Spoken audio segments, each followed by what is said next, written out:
Chapter 4. The Wardrobe.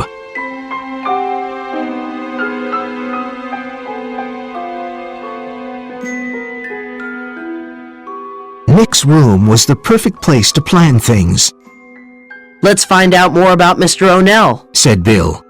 Where did he live? I'll look it up in the phone directory, said Michelle. Here it is. His address was 1857 Stockton Street. That's behind the port. Let's try and get into his house. But I'm sure the police already went there, said Nick. Yeah, but perhaps they didn't examine everything, said Bill. Let's go there after dark with our flashlights. When? asked Nick excitedly. How about Tuesday after dinner? said Bill. When the school bell rang at 3:30 p.m. on Tuesday afternoon, Bill, Michelle, and Nick hurried home. They did some homework and met at 7. It was a windy autumn evening. They walked to the old part of town, and Peter O'Neill's house appeared behind some tall trees. It was a white wooden house with a brown roof and a small garden. They were surprised to see his dog sitting outside the door. He recognized Nick from the restaurant and went to him. Look who's here, said Nick, smiling. Hi, Rover, what are you doing here? He's still looking for his master, said Bill. He's friendly, said Michelle, stroking him. Let's go to the back of the house and see if the door is open, said Nick. Rover followed them.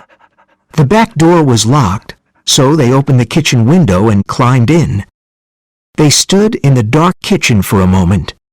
Everything was silent. We're in Mr. O'Neill's house, said Bill. This is weird. Let's start looking for clues, said Michelle. Where can we start? asked Nick. Look, Rover's going to the living room, said Michelle. Let's follow him. The living room was small, and there were 2 armchairs near the window. There was a big color photograph of O'Neill and his dog on a small table. Michelle looked at the photograph. It was probably taken on his boat in the summer. Look, he's got a strange tattoo on his arm. It's a peace sign, said Bill. They were popular in the 1970s. Rover led them to the hall and sat down in front of a door. He barked and put his paw on the door. Let's open it, said Michelle. She was scared, but she opened the door. There were stairs that went to the dark basement, and the air was cold. Bill and Nick turned on their flashlights and slowly went down the stairs, and Michelle and Rover followed them. They looked around and saw a few boxes of books, some diving equipment, and a big wooden wardrobe.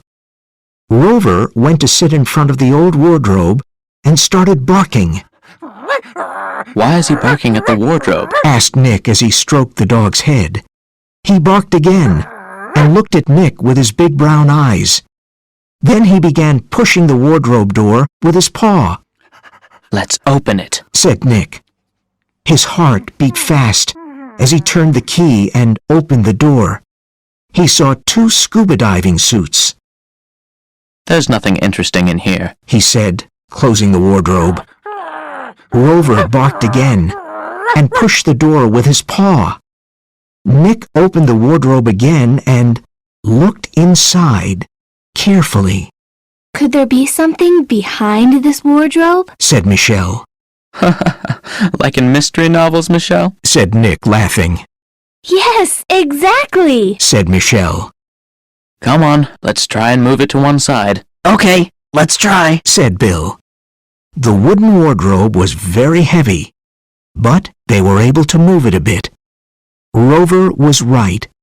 There was a small opening to a tiny room.